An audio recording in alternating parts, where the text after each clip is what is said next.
গৌরাঙ্গ বলিতে হবে পুলক শরীর, হরি হরি বলিতে নয়নে ববে নীর। আর কবে নিতাই চাঁদ করুণা করিবে, সংসার বাসনা মোর কবে তুচ্ছ হবে। বিষয় ছাড়িয়া কবে শুদ্ধ হবে মন, কবে হাম হেরেব শ্রী বৃন্দাবন। রূপ রঘুনাথ পদে হইবে আকুতি, কবে হাম বুঝব সে যুগল প্রীতি। রূপ রঘুনাথ পদে রহু মোরাস, প্রার্থনা করয় সদা নরোত্তম দাস। ভক্তগণ,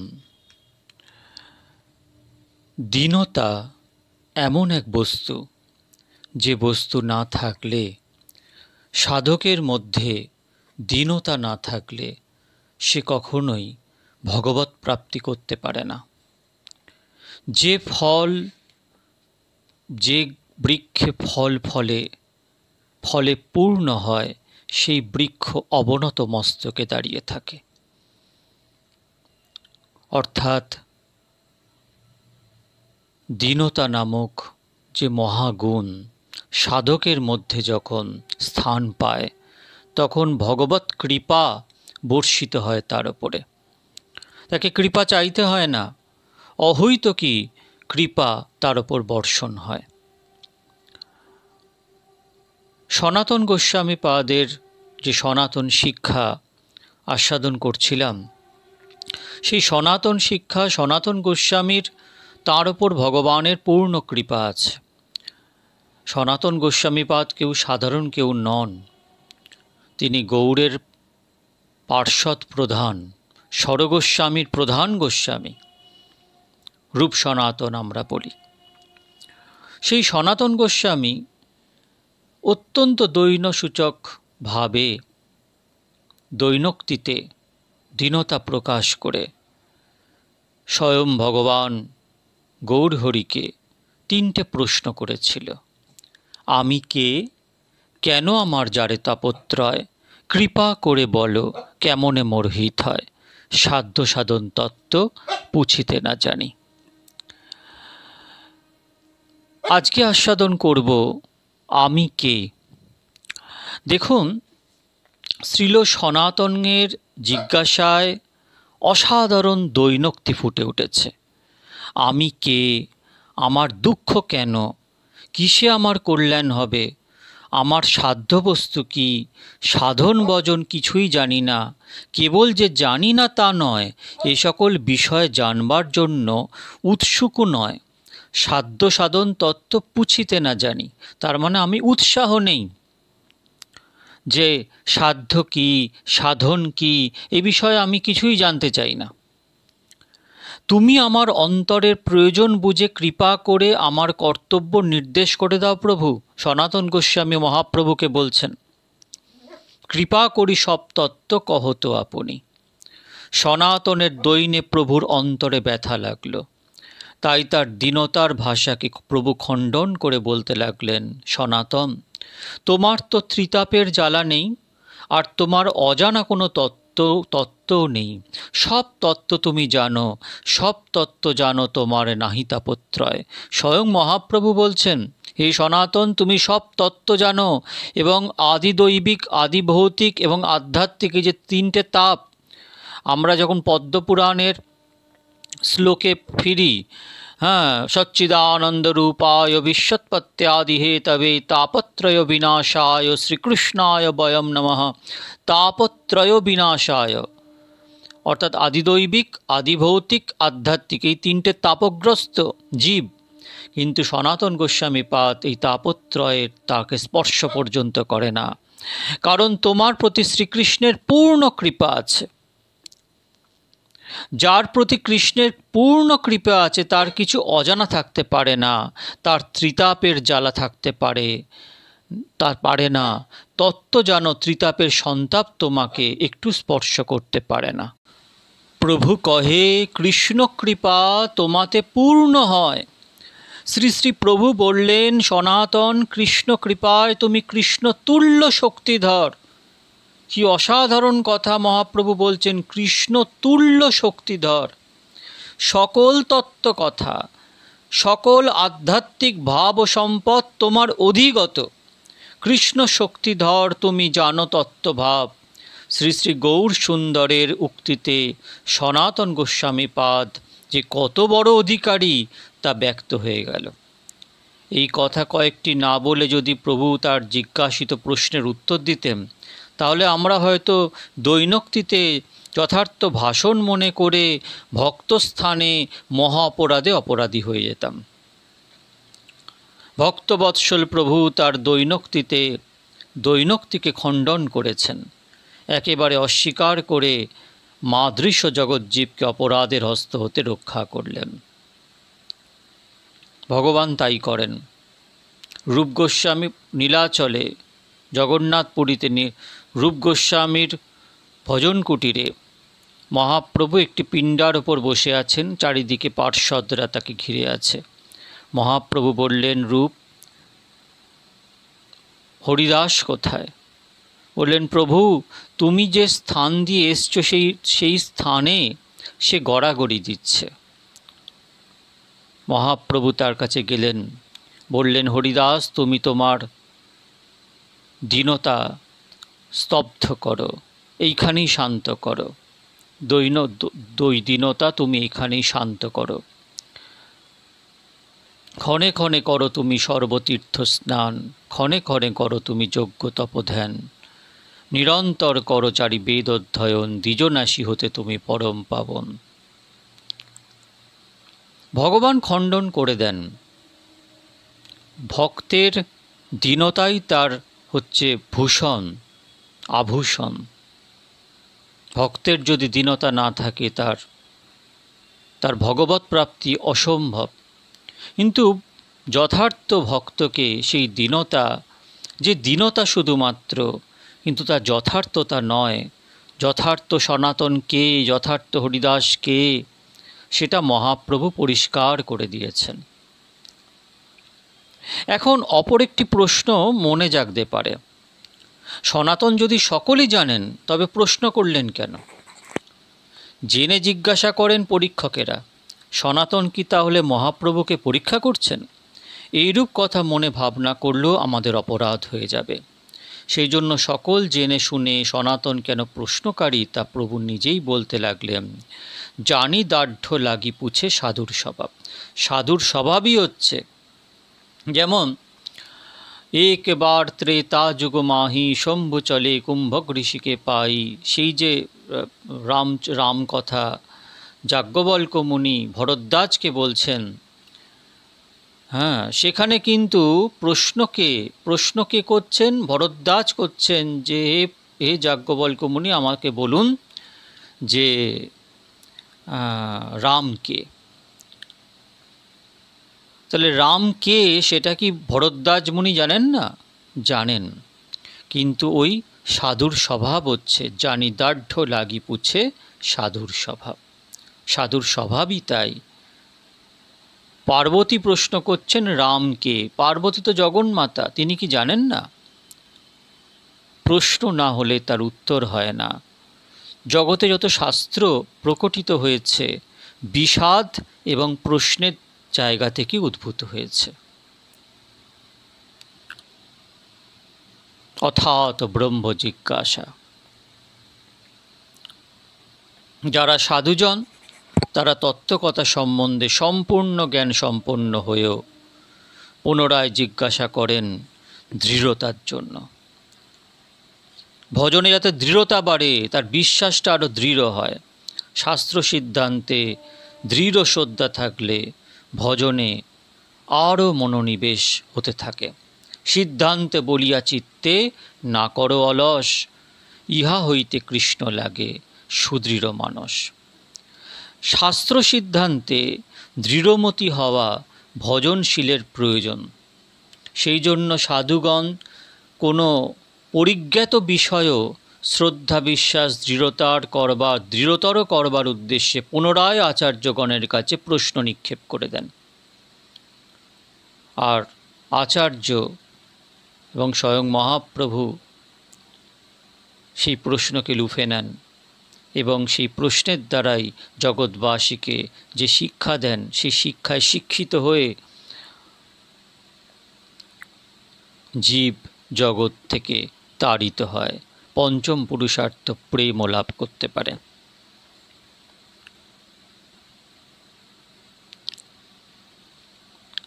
সাধন তত্ত্ব আদি সম্বন্ধে শ্রী সনাতনের দৃঢ়তা নিশ্চয়ই আছে। তথাপি অহং বর্জিত সাধুজনেরা দীনতার বশে নিজেদের অবস্থা নিজেরা বুঝতে পারে না, তাই জিজ্ঞাসা করে ফেলে। তাছাড়া অপরকে শিক্ষা দিতে হলে নিজের শ্রদ্ধা সুদৃঢ় ও সুগভীর হওয়া প্রয়োজন। মহাপ্রভু জানেন যে সনাতন ভক্তি গ্রন্থাদি লিখে প্রচার করে ভক্তিশাস্ত্রের শ্রেষ্ঠ আচার্যের আসনে সমাসীন হবে, তার সেই যোগ্যতা তার মধ্যে এখনই পরিস্ফুট। প্রভু তা দেখতে পাচ্ছেন, তাই বললেন, যোগ্য পাত্র হও তুমি ভক্তি প্রবর্তাইতে, ক্রমে সব তত্ত্ব শোনো কহিয়ে তোমাতে। সনাতন প্রশ্ন করলেন তার নিজ প্রয়োজনে, প্রভু তা উল্টিয়ে স্থাপন করলেন যেন প্রভুরই নিজের প্রয়োজন। যিনি ভক্তিশাস্ত্রের প্রবর্তক হবেন তাকে সকল ভক্তি সিদ্ধান্ত সুষ্ঠুভাবে জানিয়ে দেওয়া প্রভুর নিজের প্রয়োজন। তিনি জীব জগৎকে যে অভিনব অনর্পিত ভক্তি সম্পদ দিতে এসেছেন তা দিবেন এই সনাতন প্রমুখ ভক্তগণের মাধ্যমে। সুতরাং তার মস্তকে কৃপামৃত ঢেলে তাকে ভক্তিধর্ম প্রবর্তন কর্মে অভিষিক্ত করে মহাপ্রভু তাকে বিভূষিত করলেন। কবি কর্ণপুর তাই লিখেছেন, কালেন বৃন্দাবন কেলিবার্তা লুপ্তেতি তাং খ্যাপয়িতুং বিশিষ্যে কৃপামৃতেনাভিশিষে চ দেবস্তত্রৈব রূপঞ্চ সনাতনঞ্চ। কালক্রমে বৃন্দাবনীয় রসকেলি বার্তা লুপ্ত হয়ে গেছিল, তা পুনরায় প্রচারের জন্য শ্রী শ্রী গৌরাঙ্গ সুন্দর শ্রী রূপ সনাতন গোস্বামীকে কৃপামৃত ঢেলে অভিষিক্ত করে দিলেন। এই অভিষেক কার্য সম্পাদন প্রভুর নিজের প্রয়োজন। এই প্রয়োজন সিদ্ধির উদ্দেশ্যে প্রভু বলতে আরম্ভ করলেন, ক্রমে সব তত্ত্ব শোনো কহি যে তোমাতে। প্রভুর শ্রীমুখে মানবের চরম কল্যাণ মার্গের তত্ত্ব সকল উদ্ঘাটিত হল, জীব জগৎ ধন্য হয়ে গেল। শ্রীপাদ সনাতন গোস্বামী মহাপ্রভুকে তিনটে প্রশ্ন করলেন, আমি কে, আমি ত্রিতাপে জর্জরিত কেন, আমার কিসে হিত হবে। আরেকটি প্রশ্ন সনাতন আধা ভাঙাভাবে প্রশ্ন করলেন, বলেছেন সাধ্য সাধন তত্ত্ব বিষয়ক প্রশ্ন, আমি জিজ্ঞাসা করতে জানি না, তুমি কৃপা করে সব তত্ত্ব যদি বলো তাহলে পরম আনন্দতে ধন্য হই।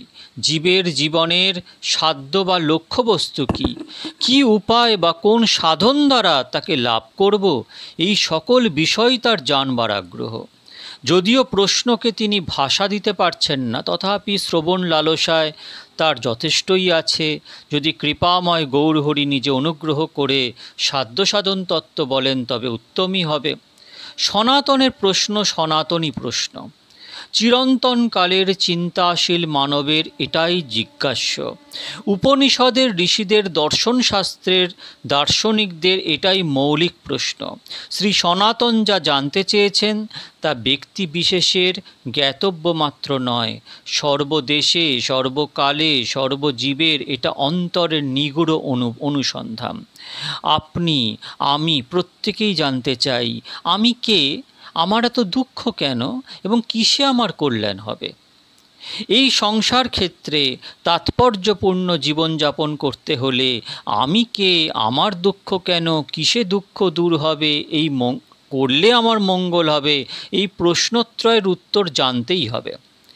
এই প্রশ্নত্রয়ের সমাধানে যার যতখানি ভুল ত্রুটি থাকবে তার জীবন ততখানি বেদনাপূর্ণ হবে, আর যার সমাধান যত ভ্রম প্রমাদ শূন্য হবে তার জীবনযাত্রা ততখানি আনন্দ ও শান্তিপূর্ণ হবে। আদর্শ চরিত্র দিব্য জীবন গঠনের সর্বশ্রেষ্ঠ অপরিহার্য উপাদান হচ্ছে এই সনাতন প্রশ্নত্রয়ের নির্ভুল জ্ঞান। একটি ব্যক্তি বা জাতির জীবন আদর্শ নির্ভর করে এই প্রশ্নত্রয়ের সুষ্ঠু সমাধানের উপর। এই জন্য বলছি, সনাতনের জিজ্ঞাসা সনাতন জিজ্ঞাসা, নিত্য নূতন আবার চিরপুরাতন। একটি আশ্চর্য ব্যাপার এই যে এই প্রশ্নগুলির কোনো না কোনো একটির উত্তর সকল মানুষের মনের মধ্যে আছে। মানুষ ছাড়া ইতর কোনো জীবের চিত্তে এই প্রশ্ন জাগে না। প্রশ্নগুলির কোনো না কোনো প্রকার একটা জবাব অন্তরে না নিয়ে কোনো মানুষ পথ চলে না। আপনি কে জিজ্ঞাসা হলে প্রত্যেকেরই একটা উত্তর আছে। ব্যবহারিক দৃষ্টি বা বুদ্ধি দ্বারা উদ্ভব হয়েছে এরকম কল্পিত বুদ্ধি, তার উত্তর হলো যা উত্তর সবই ভ্রম। ভ্রম প্রমাদহীন উত্তর পেতে হলে আপ্তবাক্য জানা প্রয়োজন। সত্যদ্রষ্টা সর্বজ্ঞ কোনো পুরুষের অনুভূত সত্য তত্ত্ব জানা প্রয়োজন।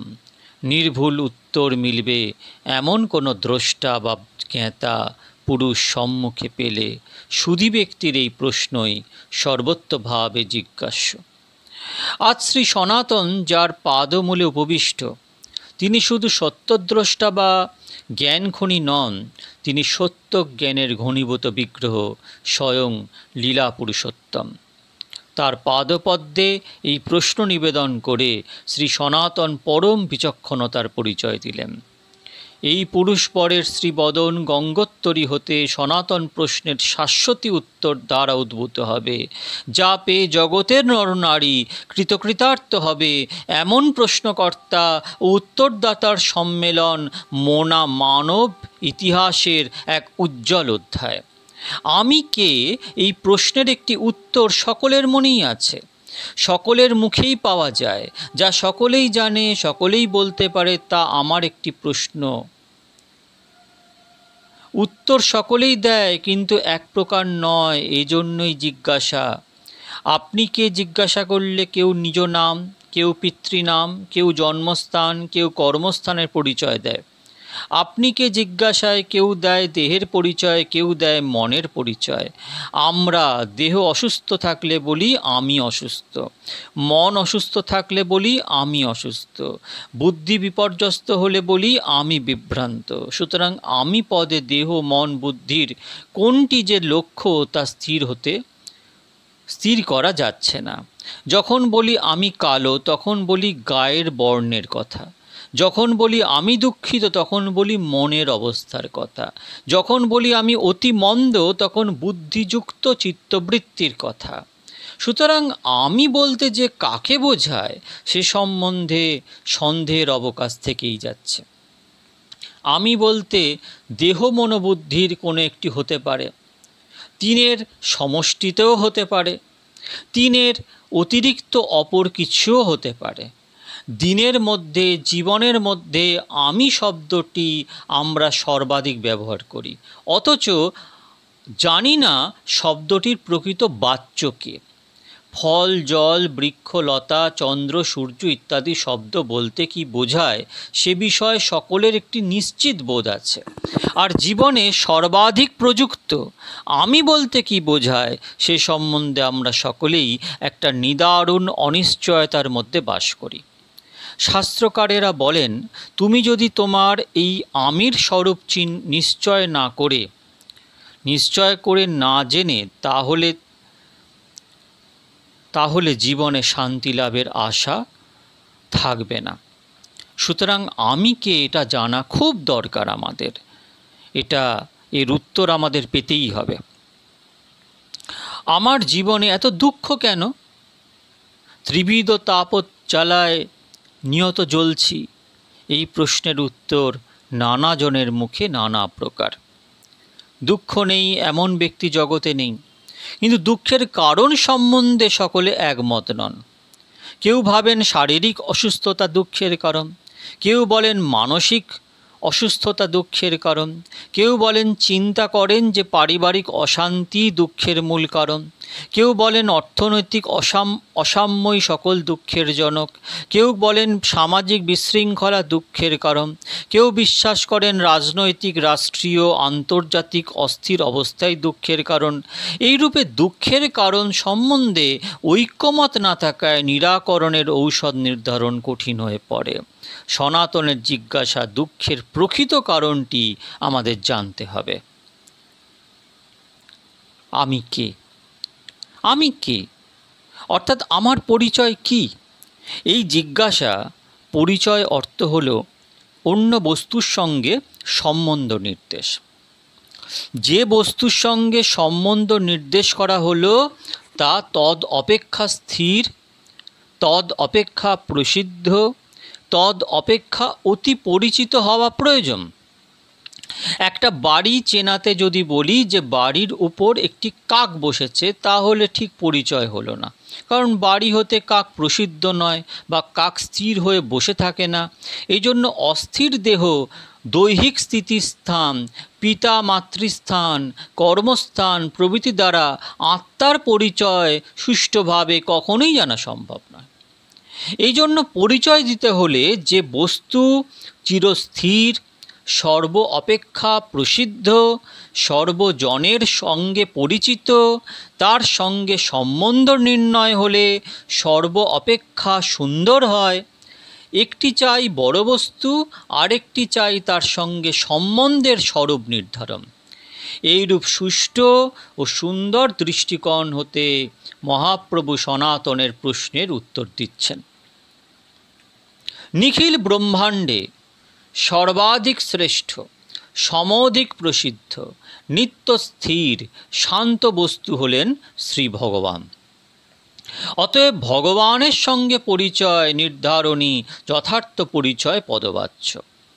আবার শ্রী ভগবান কোথায় আছেন, কি তার রূপ, কি তার গুণ, কি তার কর্ম, তা সকলের জানা নেই। তিনি যখন জগতে আবির্ভূত হন তখন তিনি সর্বজন জ্ঞাত, সুপ্রসিদ্ধ হন। যত রূপে তিনি এসেছেন তার মধ্যে সর্বাতিশয়ী শক্তি সমন্বিত শ্রীকৃষ্ণ প্রধান। শ্রীকৃষ্ণেই ভগবত্তার পূর্ণতম প্রকাশ, কৃষ্ণস্তু ভগবান স্বয়ং। পুরাণ চক্রবর্তী শ্রীমদ্ ভাগবতের এই সিদ্ধান্ত। সুতরাং শ্রীকৃষ্ণের সঙ্গে সম্বন্ধ নিরূপণ করলে জীবের অর্থাৎ জীবাত্মার সর্বশ্রেষ্ঠ পরিচয় হবে।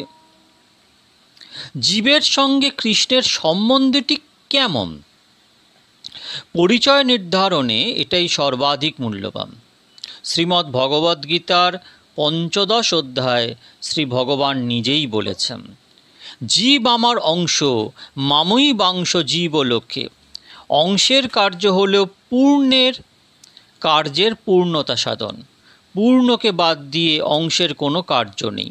যেমন দেহের অংশ চরণ, চরণের কার্য হল দেহের সুখ বিধান। যেখানে দেহ যেতে চায় সেখানে দেহকে নিয়ে যাওয়া, দেহের গমনের ইচ্ছা পূর্ণ করা। দেহ হতে বিচ্ছিন্ন চরণের কোনো কার্য নেই, তার পরিণাম পচে নষ্ট হয়ে যাওয়া। তেমনি জীবের কার্য হল শ্রী ভগবানের সেবা। তার কি ইচ্ছা জেনে নিয়ে নিজের জীবনে তা রূপায়িত করা। আমি সেবক, আমি দাস, এই বোধে তার সেবা, সুখ বিধান ও ইচ্ছার পরিতৃপ্তি সাধনই জীবের কার্য। এই কথাটাই মহাপ্রভু তার নিরুপম ভাষায় বললেন, জীবের স্বরূপ হয় কৃষ্ণের নিত্যদাস। স্বরূপ অর্থ সুষ্ঠুরূপ ও প্রকৃত পরিচয়। শ্রীকৃষ্ণ নিত্যবস্তু ও জীবাত্মাও নিত্য, এই জন্য তাদের সেব্য সেবক সম্বন্ধটিও নিত্য, তাই নিত্যদাস বলেছে। শ্রীকৃষ্ণ হলেন নিখিল জীবের আত্মার আত্মা, পরমাত্মা। শ্রীমদ্ ভাগবত বলছেন, কৃষ্ণ মেনম বেহি তমাত্মানম অখিল আত্মানাম। পরমাত্মা হতে সকল বস্তু উদ্ভূত হয়। নদীর মতো গতিশীল বস্তুর পরিচয় দিতে হলে তার উৎপত্তি স্থান ও শেষ গন্তব্যস্থান বললেই উত্তম পরিচয় হয়। জীবাত্মাও গতিশীল, তার জীবনের ক্রমবিকাশ আছে, তাই তার পরিচয় বলা হলো পরমাত্মা শ্রীকৃষ্ণ হতে উৎপত্তি ও তার দাস্যের চরম পরিণতি, গতাগতির বিশ্রান্তি। শ্রীকৃষ্ণের দাস, এই পরিচয় জীবনের চরম সার্থকতা। অতএব শ্রীকৃষ্ণের দাস এই পরিচয় সর্বাঙ্গ সুন্দর। জীব নিত্য কৃষ্ণ দাস তাহা বলি গেল, অতএব মায়া তারে গলায় বান্ধিল। গীতায় জীবকে শ্রীকৃষ্ণের অংশ বলা হয়েছে। অংশ কথাটির অর্থ স্পষ্ট করা প্রয়োজন। অংশ দুপ্রকার হতে পারে, ছেদ্য, অছেদ্য। আমার হস্ত আমার অংশ কিন্তু ছেদ্য, আমার বুদ্ধি আমার অংশ কিন্তু ছেদ্য নয়। বুদ্ধি আমার সমগ্র শক্তির একটি অংশ, তাই আত্মা হতে পৃথক করা যায় না।